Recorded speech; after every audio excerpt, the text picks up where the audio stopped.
Hi, I'm Bob Cooper, the president of the Elite, and I would like to thank each and every one of you for joining us. I know that your time is valuable. I know that you're in all different parts of the country. Who knows where you might be this time of the day, but thanks so much for joining us. And I am absolutely thrilled to tell you that today I'm joined by Jen Monclus, dear friend of mine, a gal that's done an extraordinary job for us over the years. Jen, good morning. Good afternoon. Good morning, good afternoon. Thanks for having me, Bob.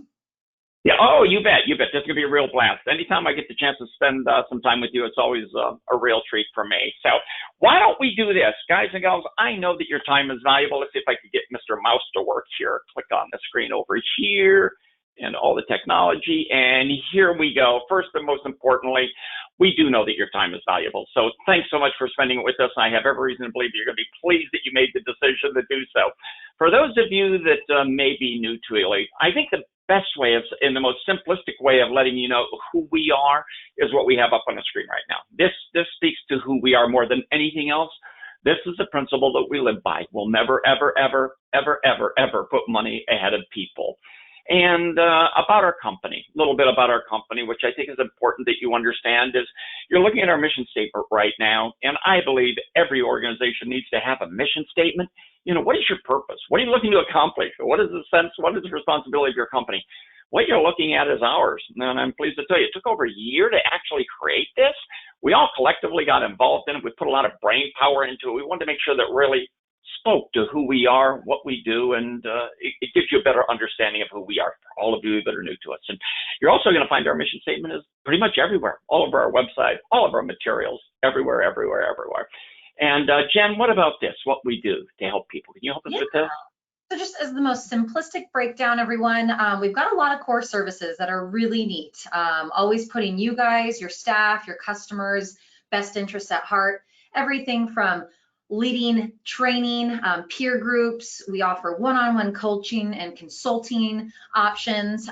This has really made us the experts. We've worked with thousands of shops over the years, and I'm proud to be a part of Elite because, you know, it's really rewarding for us to have such a positive impact on those that we work with. So we're good. We're good at what we do, and we're happy to help you guys. And that's a little bit about us. Yeah, thanks so much, Jen. Yeah, what a great message. Thank you, Jen. What a great message for sure. So how do you best benefit? Most of you have probably been through, who knows, countless webinars, right? You probably heard from some of us many times in the past as well, but we're going to get back to the basics here. Make sure that everything that you can do to try to be uninterrupted is so important.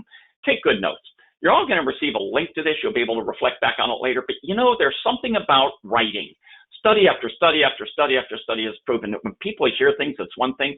When they hear it and write it down, it completely changes their ability to really comprehend it. So write down those things that stand out to you the most, that are most important to you. You are going to have the opportunity. You will have the opportunity to do Q&A at the end of this course. So all that you'll need to do is simply send in your questions. Hopefully they're relative to the content that we're covering today.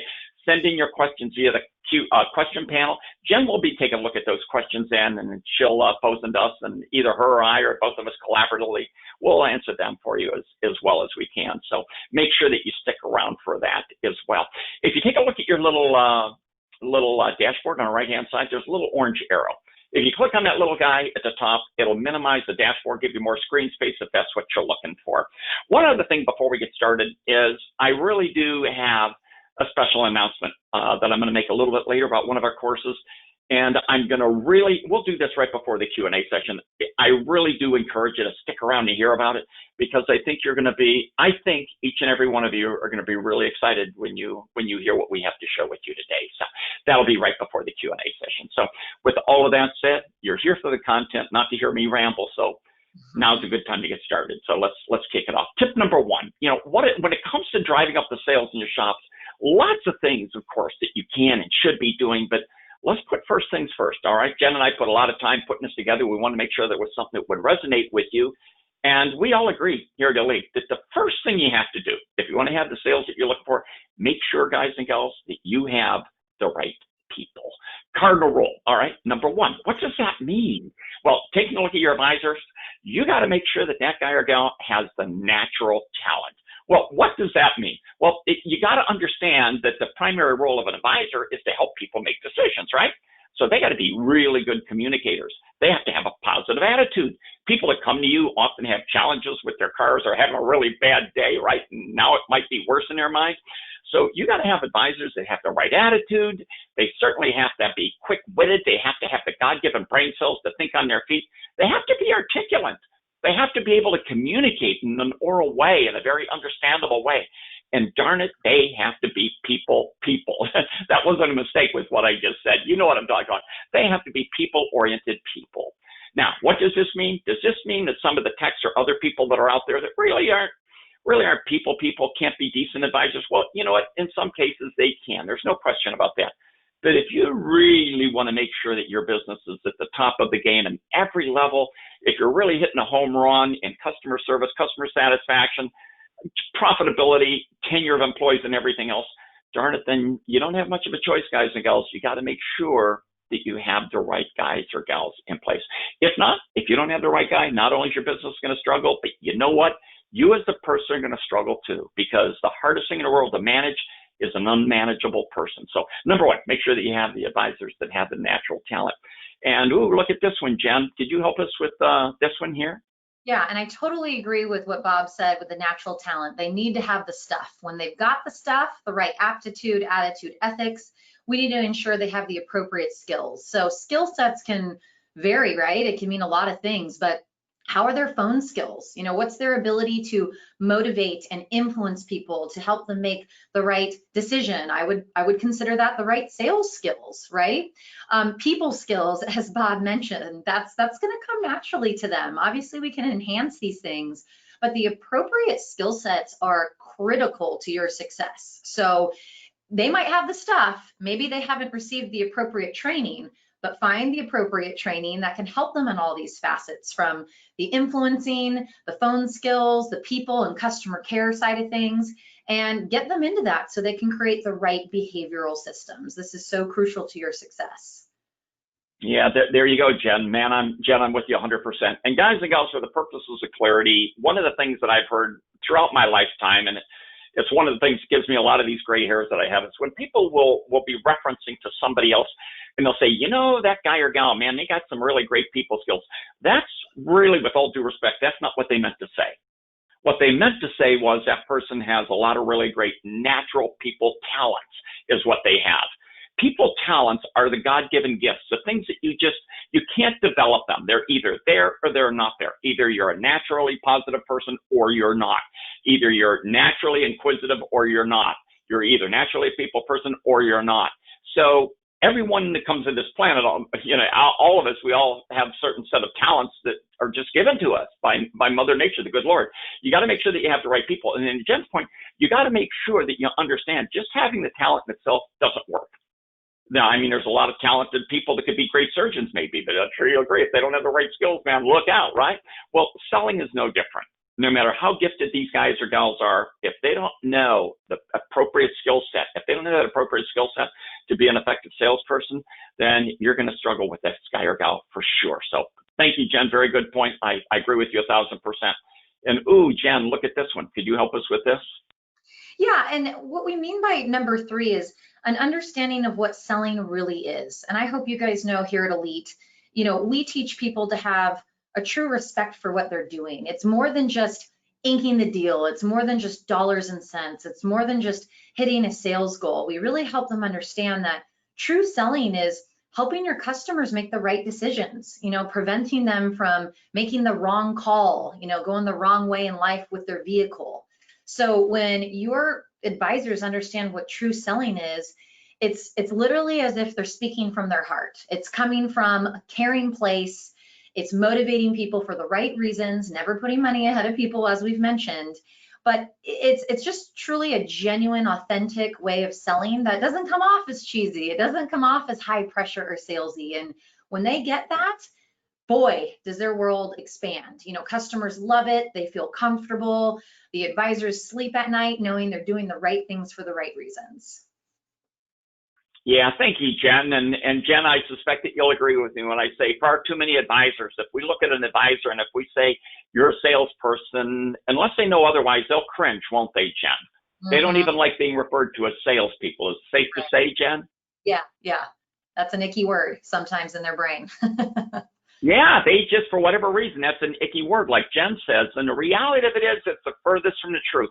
Some people are out there that clearly all that they're interested in is taking money from people. And we get that. And sometimes those people are in the profession of selling. We get that too.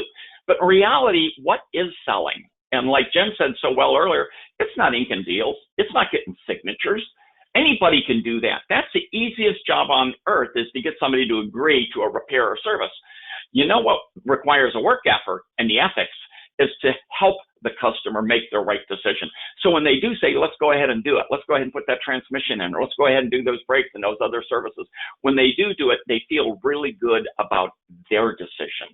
You helped them make a really good decision. These are the people that when they go home, they feel good about their decision.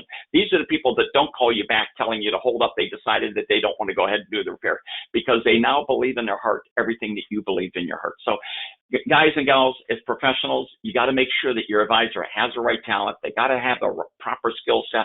And boy, they really need to understand what selling is all about, without a question. Of course, technicians that can produce. One of the things that we've heard over the years from countless advisors, one of the things that frustrates them, excuse me, is that they have techs out there that just can't get the work out. It's just so frustrating from them. It's going to cripple them, and it's going to cripple your business as well. And of course, you got to have the right customers. We all know the importance of having the right customers. This is not new. This is not rocket science. This is something that every great company understands and every great company does. Doesn't matter if it's Nordstrom, Starbucks, an airline company, it really doesn't matter, or your shop. You got to make sure that when you're putting together your marketing campaigns, the guys and gals that are bringing in their automobiles to visit with you are the kind of people that you would like to have as customers. This is going to help your advisor. It's going to help you, and in countless ways. So tip number one, make sure that you have the right people. Make sure that you have the right advisors. Make sure that you have the right techs that can produce, and make sure that you have the right customers. So, Jen, let's move on. You ready for that? To go to the next slide? Mm-hmm. We'll do that. Okay. Make sure, guys and gals, that you have the right systems. Now, I know Jen is going to get into this in just a bit, so I'm just going to be somewhat brief on this first bullet point, but we thought we wanted to start the wheels turning in your head. You got to make sure that you inspect not 80, not 90, not 95, but 100% of the cars, and you have to do it 100% of the time, and you have to tell 100% of the customers everything that was discovered. I mean, from one end of the spectrum to the other. There should never be a case where a customer leaves your shop with services that need to be done to their automobile or will need to be done to their automobile that they're unaware of. This is huge. And in just a bit, Jen is going to dive a little bit deeper into this. I think you're going to really like what you discover, but I'm sure that you recognize just how important this is. Yeah. And bullet point number 2, Jen, what about this one? Could you help us with this? Yes, so I would highly encourage you, especially management watching this, to record your incoming calls and any outbound sales presentations or callbacks. If your service advisor perhaps left a message, this is going to be critical for you. This is such an eye opener. And I've had the pleasure of working with probably thousands at this point, service advisors over the years very intimately. And there's really nothing that I can provide that is as beneficial as this simple step. If you are able to sit down with your service advisors and actually have them listen to conversations, boy, is that a game changer. It's way more productive than having an advisor assume what they said to someone on Monday. What a great learning opportunity. And when it's recorded, we can go back, we can listen, we can find the holes in our communication, right? We can find the patterns, whether they're good or bad.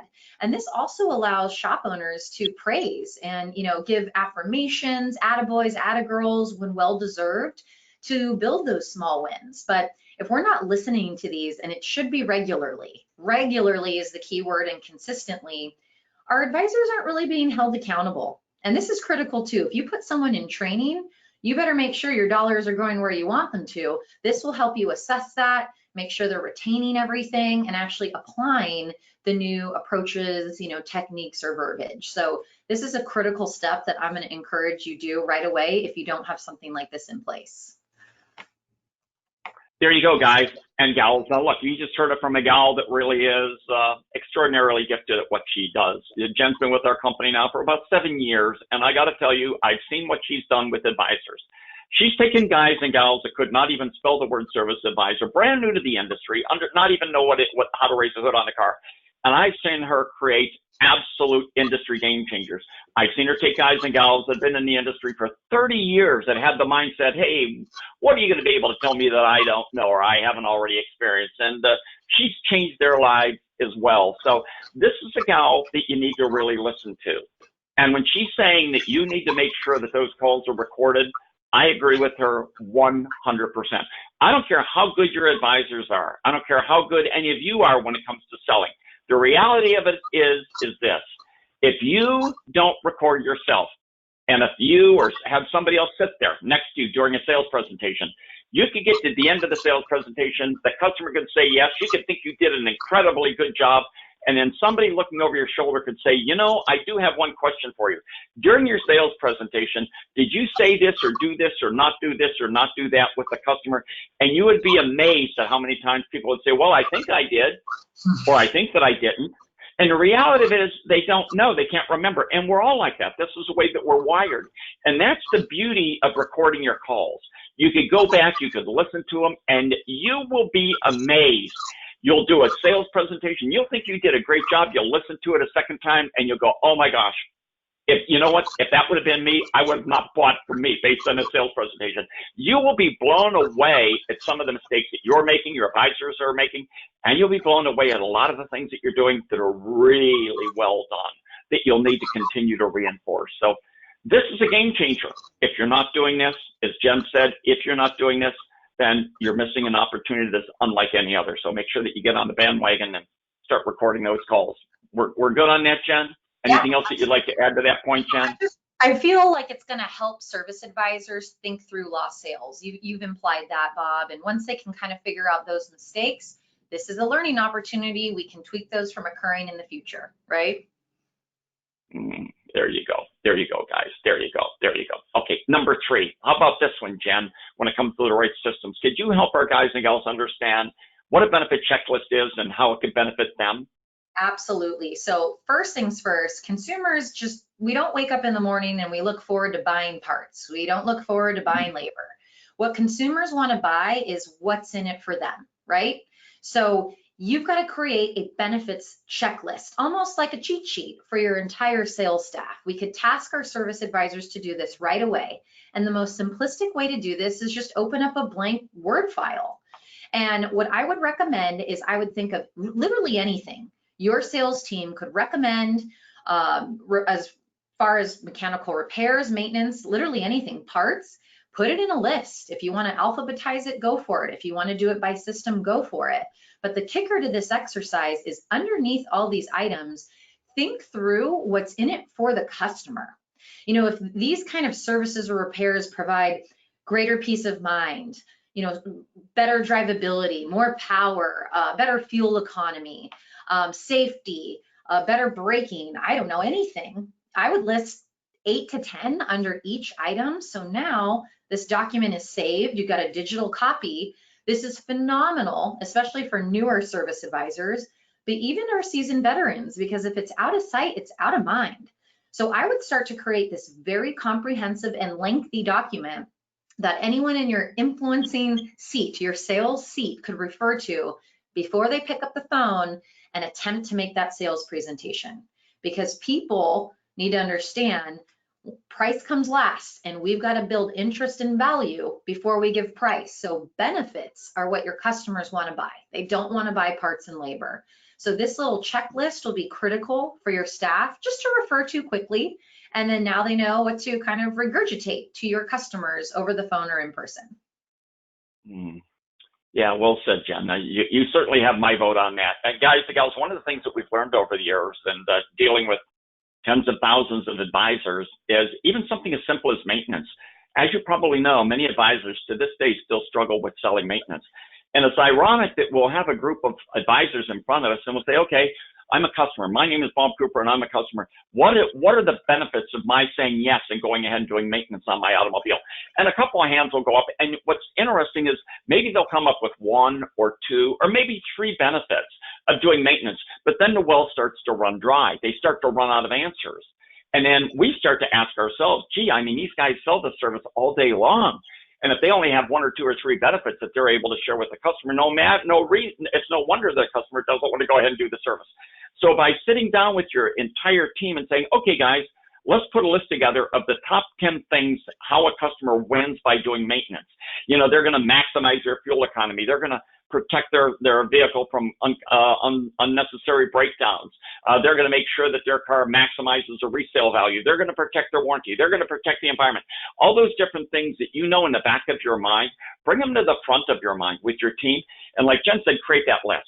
And then make sure that your advisor knows before he picks up that phone and makes that next call to that customer, pick up the benefit list that's appropriate to that particular service recommendation, whether it be maintenance, breaks, whatever it is, and at least have them do a cursory review of it, right, Jen? A quick scan of it to sort of like recharge their mind, right, Jen? Do you agree with this? Yeah, get in the right mindset, right? This is what your customers want to buy, right? There you go. There you go. And you know, your advisors are going to be better about it too, because if they sell the service then, and if they sold it on the benefits to the customer, how the customer is going to win, they're going to feel good about the decision the customer just made with their automobile. So don't miss this opportunity, guys and gals. Customer satisfaction will go up, sales will go up, profits are going to go up. Jen, what about this one? I know that you're big on this one as well.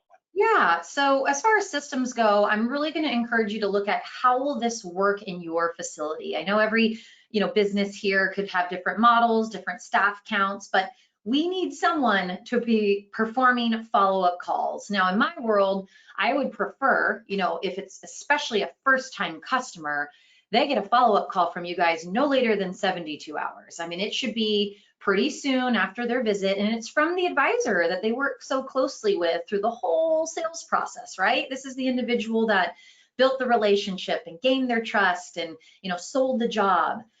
This would be amazing because that person then delivers the vehicle, right? And this is the performance of the follow-up call from this individual. So call these first-time customers back for sure. Obviously, another thing you should look at as far as follow-up calls go is any like major or large tickets. You can kind of decipher what that number may be. These folks should get a follow-up call.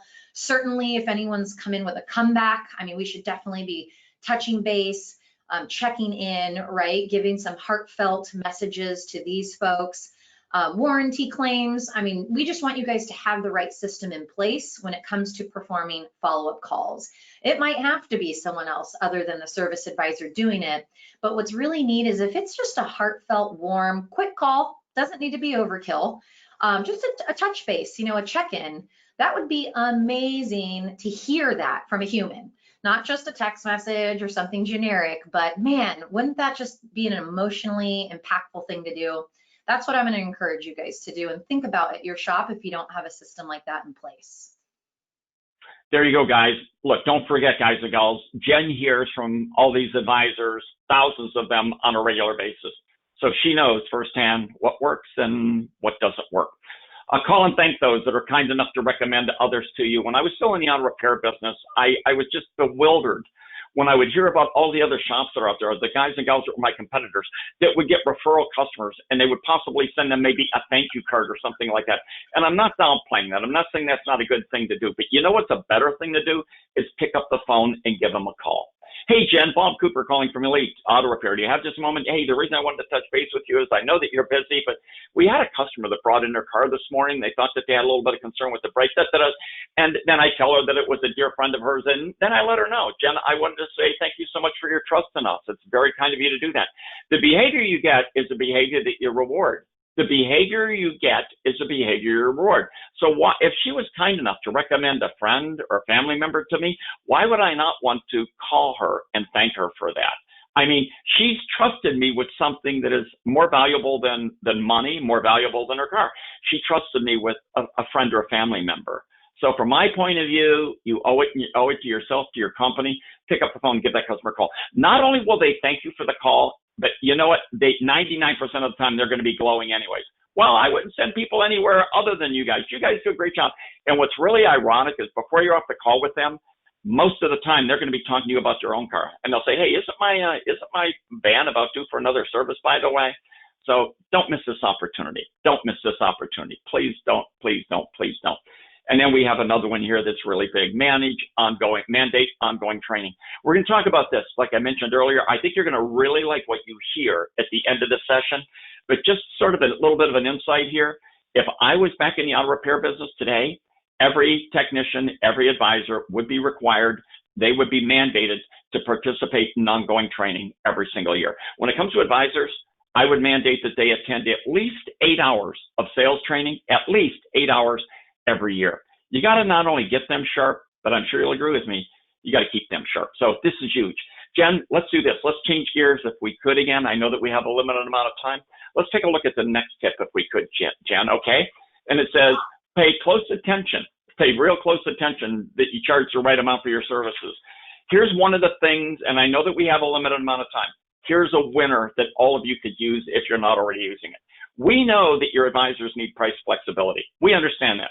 There are times when they're going to have to adjust the price for whatever reason. They're just going to have to do that. We understand that. So what you need to do is you need to take a good look at your business.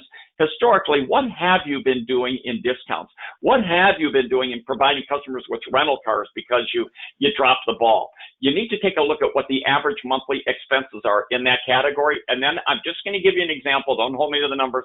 Let's say you come up with the reality that you spend on an average of $400 a month in discounts and rental cars, just as an example. What you can do then is tell your advisor something like this. Effective this day, what we're going to do every month is we're going to do this. You're going to have a budget of $400 for customer care, for customer satisfaction. And Larry, what you're able to do is you're able to use that in any way that you would like. But understand, Larry, when that money is gone, it's gone.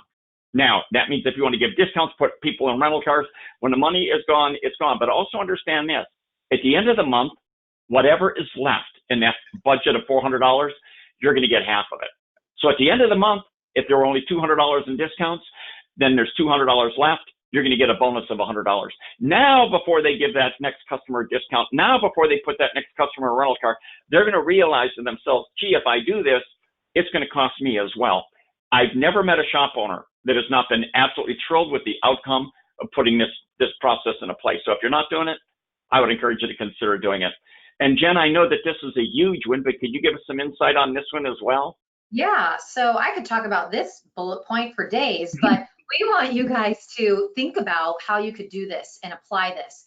You want to look at how you can offer optional services like comparative analysis, options, which will hands down increase your sales, your profitability, and happier customers. So when your service advisors have, maybe smaller jobs that they need to recommend, not big, long, multiple repair lists that are very daunting. I'm talking about, a handful of items that need some servicing or attention. Think about, is there a way to provide your customer a comparative analysis? There's a lot of psychology behind this. There's a lot of power behind giving customers choice. The main benefit to you is we've seen this skyrocket closing ratios because now this customer is focused on options within your facility. We'd recommend two and not get too tricky with the good, better, best. Keep it simple. This way the service advisor can use their sales skills to promote, one of these options possibly over the other. They're both going to be great options. You wouldn't recommend them if it wasn't a true value to the customer or the car. But now the customer won't be forced to look elsewhere. You following me? Their head's in your shop. Anxiety is going to go down. They'll hear from the professional which of the two the professional feels would be in their best interest, but ultimately they have the final decision. So that power, that control, that feeling, oof, your customers love that. And what's really neat is maybe they're just not too familiar with pricing. And if they've got some options like these two ranges, that's really going to keep their heads in your shop as well. There's no reason to do any Googling. There's no reason to call a friend. There's no reason to shop around. So options are neat. And maybe they don't go with the ideal way you want them to go, but they do go with more of your fallback option. Well, that's great for everyone. The car gets fixed, the customer's happy, you get the sale. It's a win-win. So I'm going to encourage you to look into that and talk to your team about ways you can provide that. Guys and gals, and like Jen said, thank you so much, Jen. Great explanation, by the way. This is a subject that we could talk on for hours. This is one of the best kept secrets to growing a really successful business, is understanding just how powerful this is. I know that we have a limited amount of time. I'm just going to do a very small excerpt of a sales presentation to give you an example of what Jen is talking about. Well, Jen, anyways, we completed the inspection on your Honda, and if now's a good time, I'd like to go over the results with you. Now, let's say the clutch has failed. We got a couple different ways that we could go, Jen. The first way we could go is we could go ahead and get a brand new clutch, get that installed for you, and have you back on the road today with good, dependable transportation. Now, the other way that we could go, Jen, which is the way that I would recommend, is that we install one of our aftermarket clutches. Now, let me tell you why. You see, the aftermarket clutches that we use are built by a company. All that they do is clutch work. That's the only thing that they do. And they are so confident in their product. They are so confident in it. They'll stand behind it. They'll give it a full 3-year, 36,000-mile warranty. And you know what? We're so confident in the company, we'll warranty it for a full 3 years or whatever it is. Now what I'm doing, to Jen's point, is I'm providing her with a couple of different options. She could go ahead and get a standard new replacement clutch put in her car, or this, I don't want to use the word performance, but an aftermarket clutch put into her car. So now the conversation is going to be about the two choices that she has, and she's not thinking about, gee, I wonder what it would cost if I got a clutch from a dealer or somewhere else. Ladies and gentlemen, this is huge. Have those conversations with your advisors about providing options to your customers. You'll love it. You'll love it. You'll love it. You'll love it. If you're one of our clients, if you're working with us, either on Pro Service or if you're in Top Shop 360, talk to your business development coach. They can help you with this as well. And Jen, I know that this one is a huge subject as well, but I would love for you to take just a minute or two if you could and really help them understand this. And there's a slide right behind this one that can help you as well. Yeah, I believe the slide behind this, we can go into more detail, but ultimately number 3 is just about tracking. We want you guys to get into a consistent habit of tracking. This is huge. Average discovered services, which is, the average of what you would find on the repair order of what the technician recommended. We're just looking at the average here. What's the opportunity they provided the customer to sell on an average way?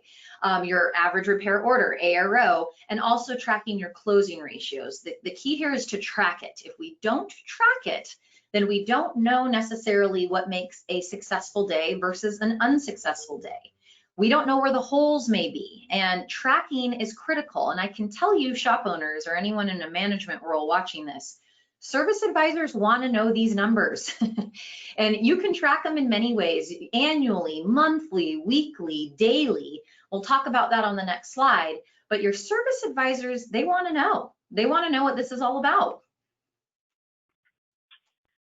Here we go. Yeah, Jen, could this slide help us a little bit? Yeah. So, again, back to the average discovered services. Basically, it's the average repair order value of what the technician found. So right here, we're using an example. This was the opportunity presented to the service advisor to sell $900, right, Bob? Yes, so average car that came into Elite Auto Repair during the last week as an example. If you added up everything that the technician discovered, that the customer requested, that the advisor suggested, average it all out, you add up all of those dollar values, divide it by the number of vehicles that came through, and it came up to $900, meaning the average car that came through Elite Auto Service had a potential of $900 per ticket. And then, Jen, underneath that one? Yes, the average repair order. So what are we looking at as far as what the advisor is able to sell? Obviously, this customer didn't say yes to the entire opportunity that was presented to them, but we were able to close on $500, whatever that might have been. And here the closing ratio with this one, guys and gals, is 55%.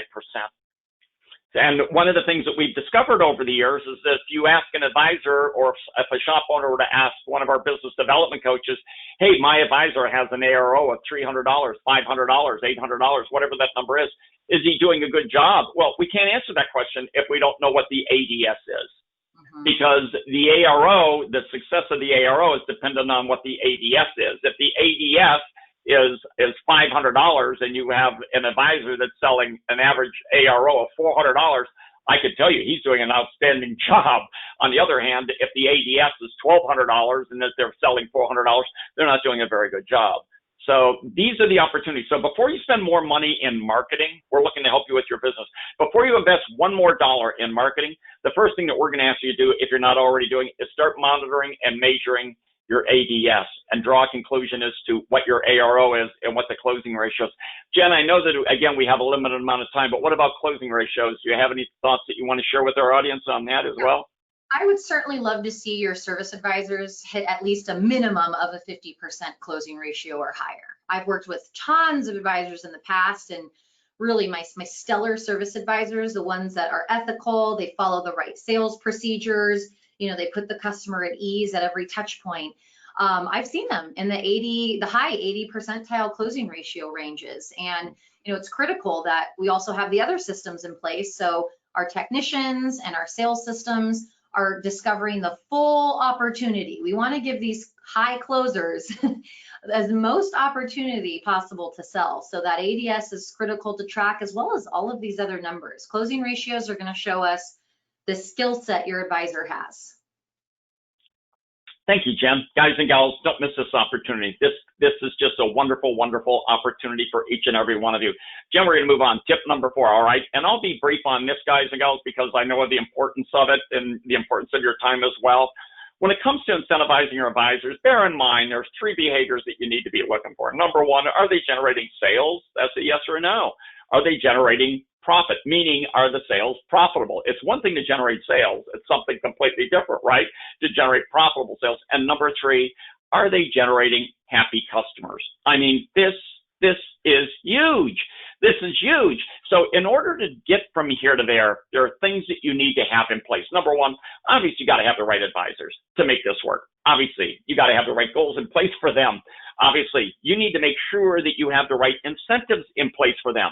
What are you doing to incentivize not only sales and GP, but what are you doing to incentivize gross or customer satisfaction as well? All of those have to be in place. And like Jen said so well earlier, boy, these guys and gals, they have to be well trained. Not only do they need to be well trained to meet the marks with you, but in my perfect world, there's never going to be a day when a customer comes in, looks in your eyes and says, you know what, I was in here 2 days ago and your advisor told me fill in the blanks, whatever. And you wonder in the back of your mind, gee, did my advisor really say something like that to a customer? Well, the only way that you're going to know what your advisors are saying and not saying to a customer is by making sure that they have their skill set down to the point, whereas just like a great doctor, just like a great attorney, it's repetition. Everything that they do with one customer is no different than the other. By that, I mean, they do their rapport building with them. They do their discovery work with them. They do their fact finding with them. They identify the different needs, the different options for the customers. They build interest and value in every single time. This is called a sales process. If your advisors are well trained, if they understand the sales process, if they have the principles that you're looking for, then you put these incentives in place and then you're in a really, really good spot. You really are. Tip number 5, Jen, I'm going to move on if you're on board with that, all right? Mm-hmm. Yeah. You're good with this, Jen? Okay, putting first things first. How about this one, Jen? Yes, so as you can see, it says set daily car count and sales goals. Daily is the key word here for your advisors, and track them in a descending manner. So the reason we want you guys to set daily car count and sales goals is, we could kill a couple birds with one stone on that. This provides management an opportunity to just quickly check in with your sales team, your service advisors daily, get an update. It's an opportunity for you to praise. It's an opportunity to pick them up, maybe when they're down. This is just a communication route for you to check in daily. Now think about a week. You could have a really hellacious week, right? And that could seem like an eternity. I'm sure all of you have your weekly goals set in place, but we're asking you to funnel those down to the amount of days your advisor's working with you. So just create a daily card count and sales goal. And the way we prefer you to track it is in a descending manner. You can kind of compare this to the game of football, right? It's like, how much yardage do we have left? It's a shift in psychology. That is going to keep your advisor in the zone. Let's just say it's 1 p.m. and we've been tracking our sales goals. Larry's got $7,000 he needs to sell in a week, or in a day, excuse me, and he only has $397 left to sell, and it's 1 p.m. I mean, what a great way to look at it that way, of what's left to go until I achieve my goal for the day. That's going to keep them motivated. And let's just say maybe that day didn't go so hot. Well, now, tomorrow, brand new day. We got a new daily goal in place. So we're going to encourage you to track it that way. It can be very simple. It doesn't need to be overboard, but I would certainly get into that habit if you don't have something like that in place right now. Guys and gals, when I was in the auto repair business, I lived by this principle. And then when I first started coaching auto repair shops, I discovered that I could get their sales to go up 15% on an average by doing nothing more than what Jen just asked you to do. On any given day, you should, all of you that are owners, on any given day, you should be able to walk into your shop and look at your advisor and say, where are we at today, Mary or Larry? And they should be able to tell you, I still need to sell $2,842. I still need to get in 4 more cars, or whatever it is that is the remaining balance of their daily sales goal and or their daily car count goal. Mm-hmm. You need to keep your guys and gals focused. We're not talking about putting money ahead of people either. We're not talking about crossing ethical lines. We're talking about them understanding that the way they're going to reach that goal is by providing extraordinary service to people that are in need. So if it's important to you, it can become important to them. Don't miss this one. Your world will change if you're not already doing this. Your world will change. And Jen, this one goes along with it as well, doesn't it? Right. And with that said, we need to set minimum levels of acceptable performance. So we'll just call those MLAPs for short. This is the baseline, right? This is just like with your kiddos at home. What is the baseline that we don't want to fall under, where it becomes unacceptable? So put those in place for the car count goals, for your sales goals, ARO.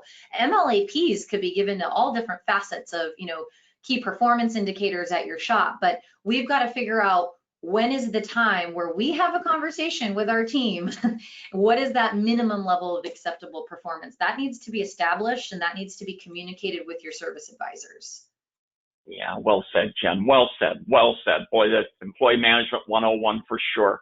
Guys and gals, a couple other bullet points here. One, when your advisor is doing something that is really extraordinary, when they do a great job with that customer, whatever it is, praise that performance immediately. It's no different with a puppy dog. You bring a little guy home and you're potty training them, and you put the papers out, and the little guy goes over and he smells around the papers, and he decides that he's going to go potty, and he's going to do it on the papers.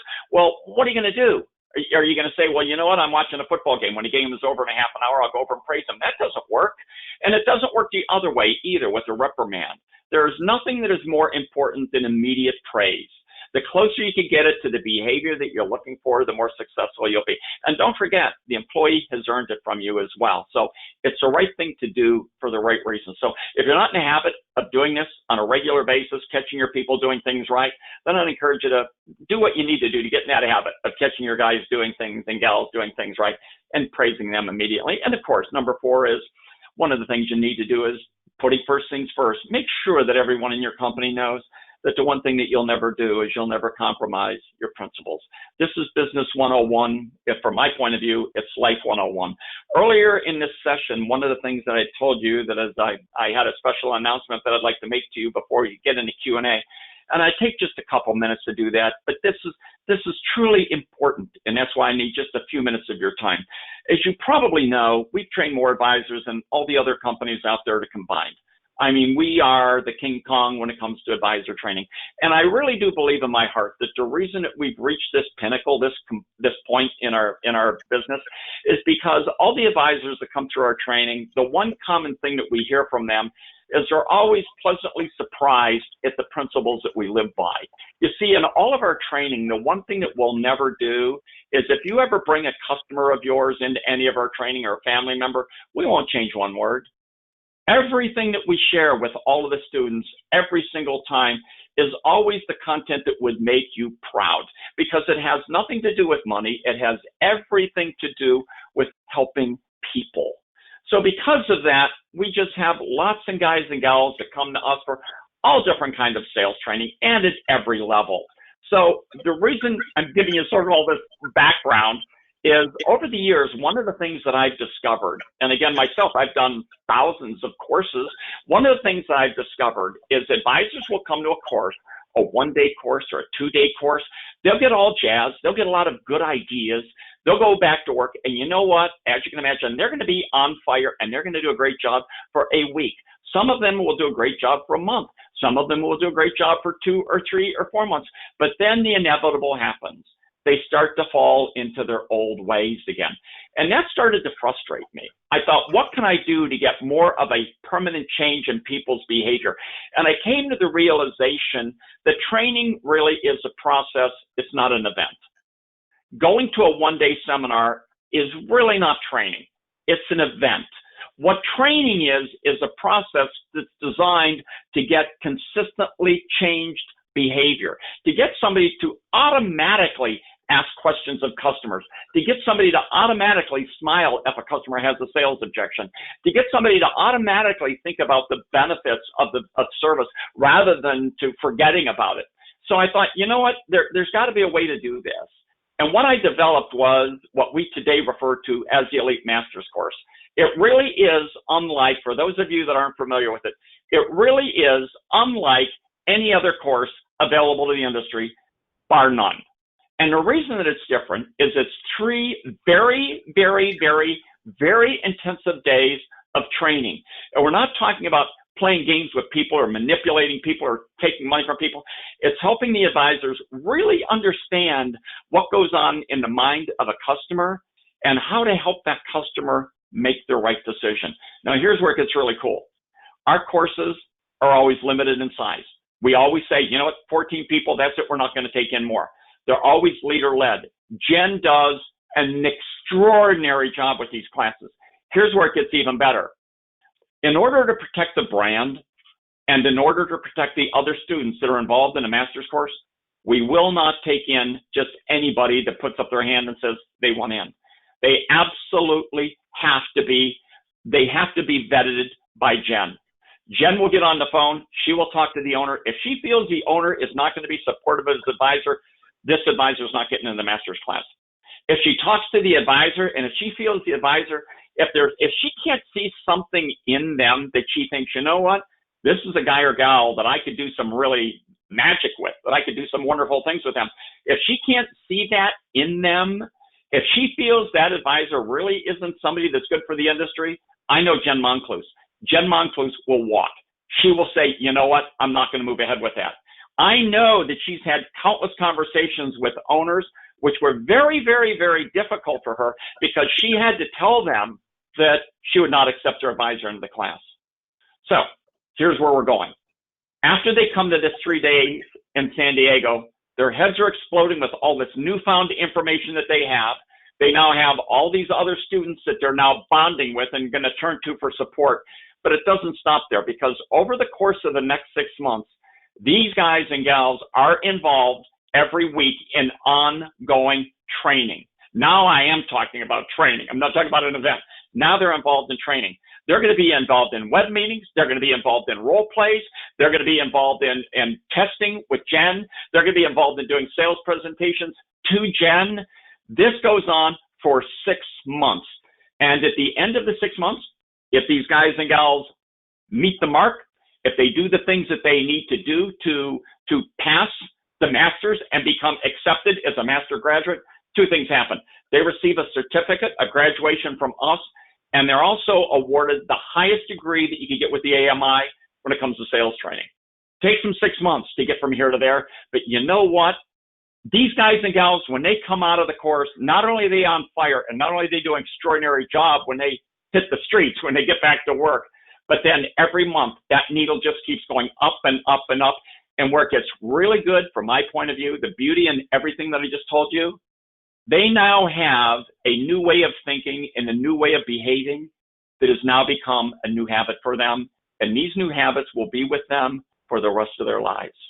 I can speak to this because I have seen this. I have seen this happen with the advisors that have been through the master's course.